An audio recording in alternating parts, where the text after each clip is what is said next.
Muy buenos días, mi nombre es Jones Alexander Chacón Contreras, soy estudiante de medicina de primer año y estoy en la Universidad Experimental Rómulo Gallegos.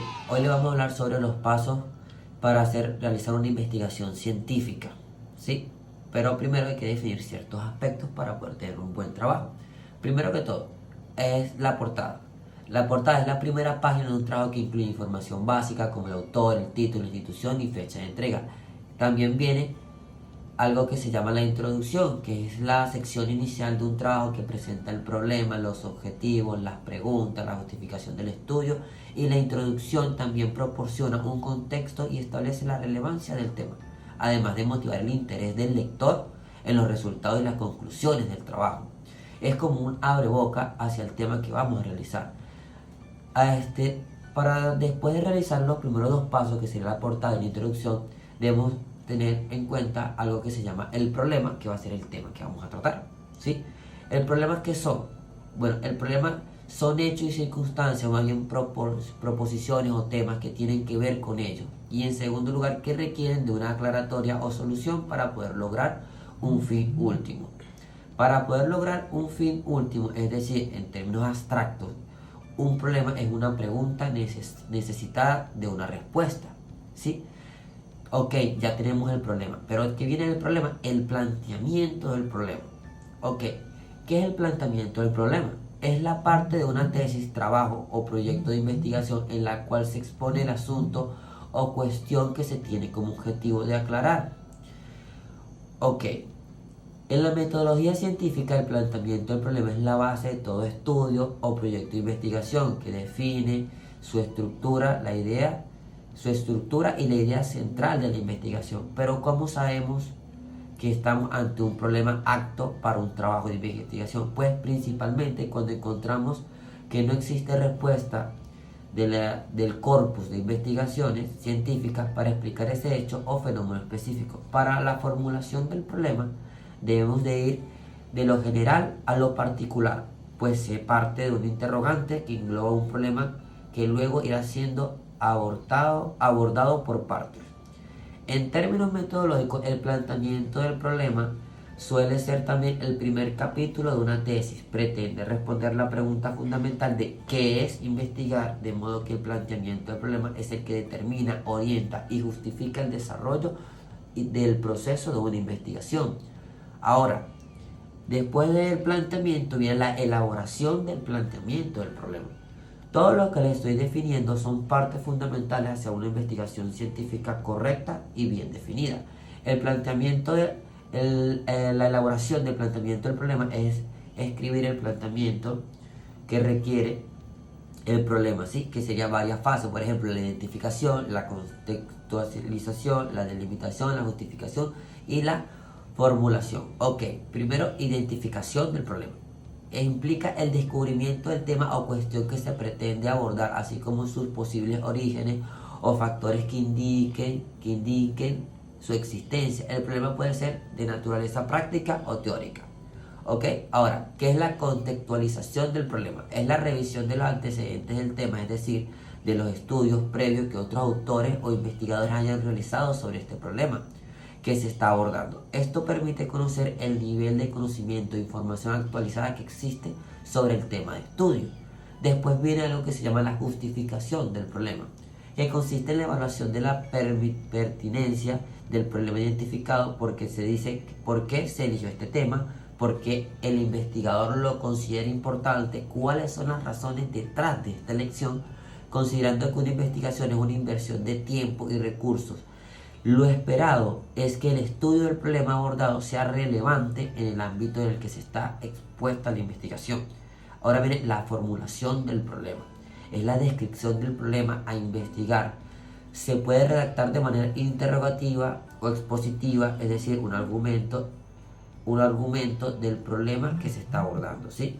Ahora, los objetivos de la investigación son las actividades clave para lograr responder y resolver el problema de investigación.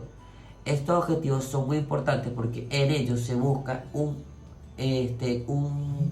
concretar cuáles son las tareas imprescindibles para llevar a cabo el trabajo de la investigación. La búsqueda bibliográfica el aprendizaje de estas técnicas experimentales en la redacción de la tesis o de un artículo de divulgación científica son actividades necesarias para el investigador, pero no son precisamente los objetivos claves para la investigación. El principal propósito de una investigación es la búsqueda y generación de conocimiento y actualización de este.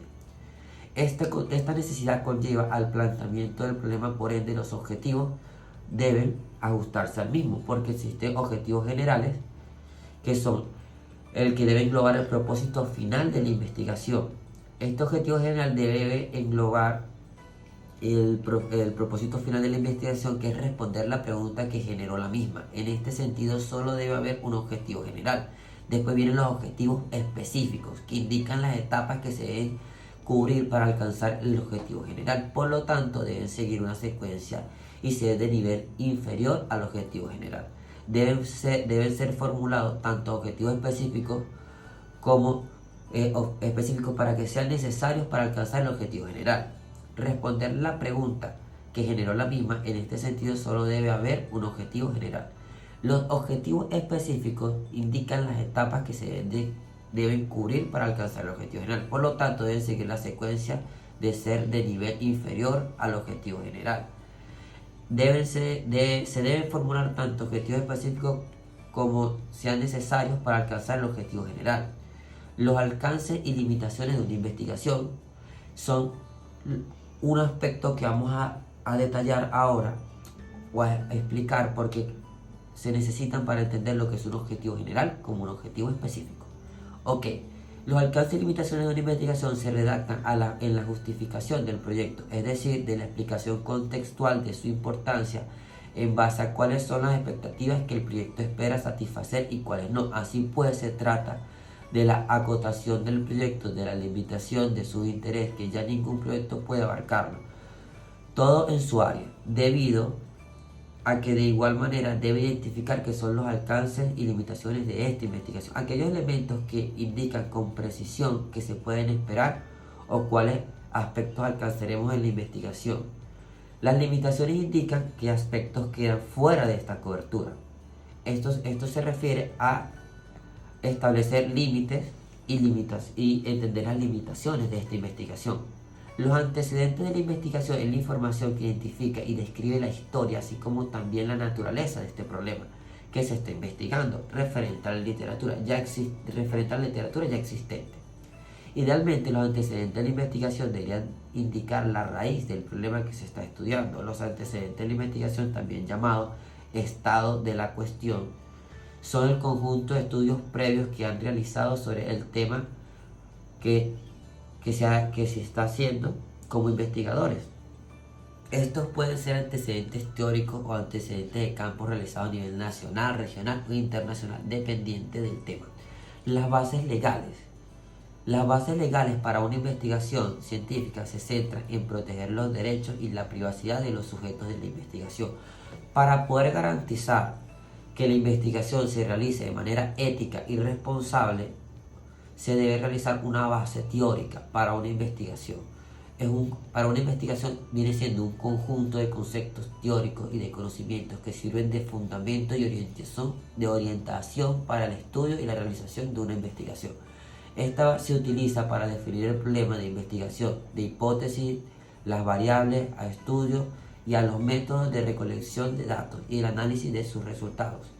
Con esto concluyo mi parte a definir sobre este tema, que lo seguirá mi compañera.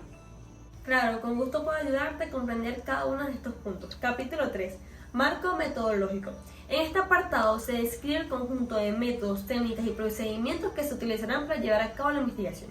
Se explica la metodología que se seguirá y los pasos que se darán durante el proceso de investigación. Tipos de investigación.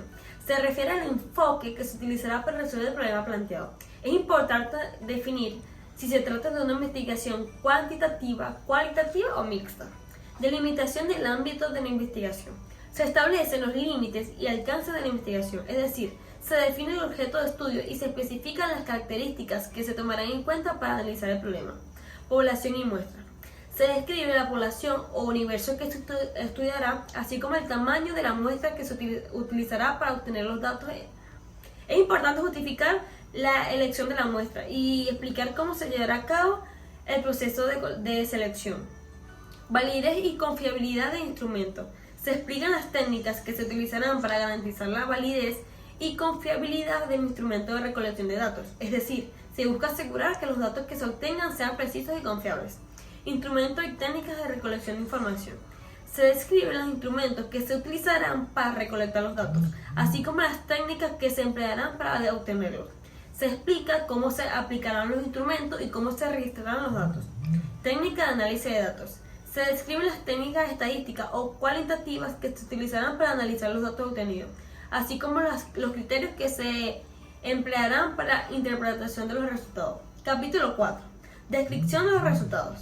En este capítulo se presentan los resultados de la investigación, es decir, se muestran los datos recopilados y se analizarán los resultados obtenidos. Se pueden presentar gráficas y tablas de ilustración para los datos obtenidos. Capítulo 5. Conclusiones y recomendaciones. En este capítulo se representan las conclusiones a las que se llegó tras analizar los resultados obtenidos. Se hace una síntesis de hallazgos de la investigación y se relacionan con los objetos planteados. Además, se ofrecen recomendaciones para futuras investigaciones. Referencias bibliográficas. Este es el último punto. En este apartado se listan todas las fuentes bibliográficas que se utilizaron para realizar la investigación, siguiendo las normas de citación y referencias correspondientes. Muchas gracias.